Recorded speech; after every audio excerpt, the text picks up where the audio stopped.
Hello my dear friends, welcome back to again learning. അപ്പോൾ it's me Fazil. അപ്പോൾ മക്കളെ, നമ്മുടെ ഇമ്പോർട്ടൻ്റ് ആയിട്ടുള്ള രണ്ട് ക്വസ്റ്റ്യൻസ് ആണ് നമ്മൾ ഡിസ്കസ് ചെയ്യാൻ പോകുന്നത്.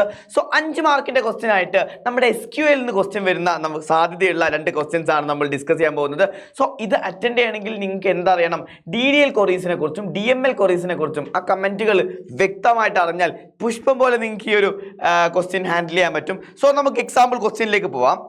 ക്വസ്റ്റ്യൻ ഇതാണ്: A table named student with field roll number, name, batch and mark, grade. ഇത്രയും കോളങ്ങളാണ് നമ്മുടെ ടേബിളിലുള്ളത്. ടേബിളിൻ്റെ പേര് സ്റ്റുഡൻ്റ് ആണ്.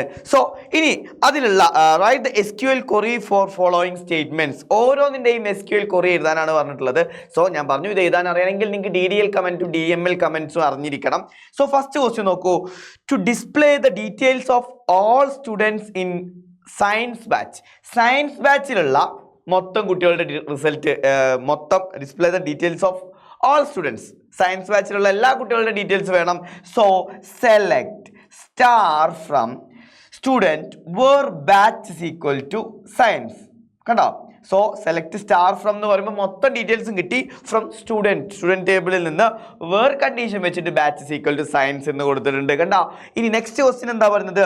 To display the details of these students having A or A plus. So ഈ ഒരു ചോദ്യം, ഈ ഒരു രണ്ടാമത്തെ ക്വസ്റ്റ്യൻ എന്ന് പറയുന്നത് ഒരു ട്വിസ്റ്റ് ചെയ്തിട്ടുള്ള ചോദ്യമാണ്. കാരണം നിങ്ങൾ വിചാരിക്കും display the student details, students have A or A grade, A plus. So എയോ എ പ്ലസോ കിട്ടിയ കുട്ടികളുടെ മൊത്തം ഡീറ്റെയിൽസ് വേണമെന്നാണ്. പക്ഷേ ഈ ഒരു ക്വസ്റ്റ്യനിൽ ദീസ് എന്നുള്ള ടേം കണ്ടോ? അതെന്താ മീൻ ചെയ്യുന്നത്? തൊട്ടടുത്ത ക്വസ്റ്റ്യൻ ആയിട്ട് റിലേറ്റ് ചെയ്തതാണ്. അതായത് സ്റ്റുഡൻസിൻ്റെ എല്ലാ സ്റ്റുഡൻസിനും എ പ്ലസും എയും കിട്ടിയിട്ടുണ്ടോ എന്ന് നോക്കേണ്ട ആവശ്യമില്ല. ഇവിടെ ബാച്ച് സയൻസ് ആയ കുട്ടികളിൽ എ കിട്ടിയവരാരൊക്കെയാണ്, എ പ്ലസ് കിട്ടിയ ആരൊക്കെയാണെന്ന് മാത്രം മതി. സോ നോക്കിക്കോ, കോഡ് എഴുതുമ്പോൾ ശ്രദ്ധിക്കണം. Select star from student where batch equal to science. ഈ ടേം എല്ലാവരും വിട്ടുപോകും. Batch equal to science and grade equal to A or grade equal to A plus. Clear ആണല്ലോ? സോ ദീസ് എന്ന് പറയുന്ന ടേമും വിട്ടുപോകരുത്. ആൻഡ് മൂന്നാമത്തെ question, to count the number of students in each table. ഓരോ ടേബിളിലുള്ള നമ്പർ ഓഫ് സ്റ്റുഡൻസിനെ count ചെയ്യാൻ നമുക്കറിയാം. കൗണ്ട് എന്ന് പറയുന്ന അഗ്രിഗേറ്റീവ് ഫംഗ്ഷൻ നമുക്ക് അവൈലബിൾ ആണ്. So select batch count star, മൊത്തം ഡീറ്റെയിൽസ് വേണം, from student group by batch. ബാച്ചിൻ്റെ അടിസ്ഥാനത്തിൽ നമുക്ക് അതിൻ്റെ കൗണ്ട് കിട്ടും. And next question, to change the grade of student to A plus whose roll number is 50 roll number ആയിട്ടുള്ള കുട്ടിയുടെ ഗ്രേഡ് മാറ്റാനാണ് പറഞ്ഞിട്ടുള്ളത്, എ പ്ലസ് ആക്കാനാണ് പറഞ്ഞിട്ടുള്ളത്. സോ ചേഞ്ച് ചെയ്യാൻ, ഡാറ്റ ചേഞ്ച് ചെയ്യാൻ നമ്മൾ അപ്ഡേറ്റ് കമൻ്റ് ആണ് യൂസ് ചെയ്യേണ്ടത്. Update student set grade is equal to A plus where roll number equal to 50. കണ്ടോ? And next question, remove the details of student whose roll number is 10. Roll number 10 ആയിട്ടുള്ള കുട്ടിയുടെ മൊത്തം ഡീറ്റെയിൽസും കളയണം. So delete command ആണ്. Delete from student where roll number equal to 10. Okay അല്ലേടാ? So ഇത് relate ചെയ്തിട്ടുള്ള ഇതുപോലത്തെ വേറൊരു ക്വസ്റ്റ്യൻ ആണ്. Give the correct syntax of the queries in SQL for the following.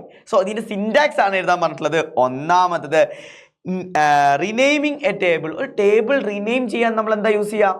Alter ആണ് യൂസ് ചെയ്യേണ്ടത്. So alter table name, rename to പുതിയ ടേബിളിൻ്റെ പേര്, semicolon. Clear? And next question, deleting rows from a table. ഒരു ടേബിളിൽ row delete ചെയ്യാൻ delete command ആണ് use ചെയ്യേണ്ടത്. അതിൻ്റെ സിൻടാക്സ് ആണ്. So delete from table name. So table അല്ല, table name. Delete from table name where ആ കണ്ടീഷൻ എന്താണോ ആ കണ്ടീഷൻ കൊടുക്കുക. Okay? And next question, changing definition of A column. Changing definition of A column എന്ന് പറഞ്ഞു കഴിഞ്ഞാൽ data type മാറ്റുക, constraints മാറ്റുക, ഈ വക കാര്യങ്ങളൊക്കെയാണ്. സോ നോക്കിക്കോ.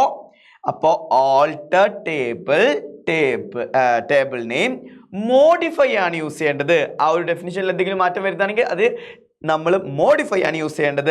കോളം നെയിം കൊടുക്കുക, എന്താണോ പുതിയ ഡാറ്റ ടൈപ്പ് അല്ലെങ്കിൽ ഡാറ്റ ടൈപ്പ് മാറ്റേണ്ട. സൈസ് മാറ്റണമെങ്കിൽ സൈസ് മാറ്റാം, കൺസ്ട്രെയിൻസ് മാറ്റണമെങ്കിൽ കൺസ്ട്രെയിൻറ്റ് മാറ്റാം. ഇതാണ് ജനറൽ സിൻടാക്സ്. ക്ലിയർ അല്ലേ? And next question, removing columns from a table. ഒരു ടേബിളിൽ നിന്ന് കോളം റിമൂവ് ചെയ്യാം. റോ അല്ല റിമൂവ് ചെയ്യുന്നത്, കോളം റിമൂവ് ചെയ്യാൻ നമുക്കറിയാം എന്താണ്, ആൾട്ടറിന്റെ കൂടെ ഡ്രോപ്പ് ആണ് യൂസ് ചെയ്യേണ്ടത്. So alter table name drop, ആ കോളത്തിന്റെ പേര് കൊടുത്താൽ ആ ഒരു ടേബിളിൽ നിന്ന് ആ കോളം മാത്രം ഡിലീറ്റ് ആയി പോകും. And next last one, adding A new column, പുതിയൊരു കോളം ആഡ് ചെയ്യണമെങ്കിൽ ആൾട്ടറിന്റെ കൂടെ ആഡ് എന്ന് പറയുന്ന കമന്റ് ആണ് യൂസ് ചെയ്യേണ്ടത്. So alter table name add, പുതിയ കോളത്തിന്റെ പേരും അതിന്റെ ഡാറ്റ ടൈപ്പും കൺസ്ട്രെയിൻസും സൈസും ഒക്കെ കൊടുക്കാം. ക്ലിയർ അല്ലേ? സോ ഇതൊരു വൃത്തിക്ക് പഠിച്ചു വെക്കുക. നിങ്ങൾ എപ്പോഴും DDL കമന്റ്സിന്റെ മൊത്തം ക്രിയേറ്റ്, ഏതൊക്കെയാണ് DDL കമന്റ്സ്? ക്രിയേറ്റ് ഉണ്ട്, അതുപോലെ ഡ്രോപ്പ് ഉണ്ട്, ഓൾട്ടർ ഉണ്ട്. ഇത് മൂന്നുമാണ് നമുക്ക് പ്രധാനമായിട്ടും പഠിക്കാനുള്ളത്. സോ ഇതിന് മൂന്നിനെ കുറിച്ചും വ്യക്തമായിട്ട് അറിയണം.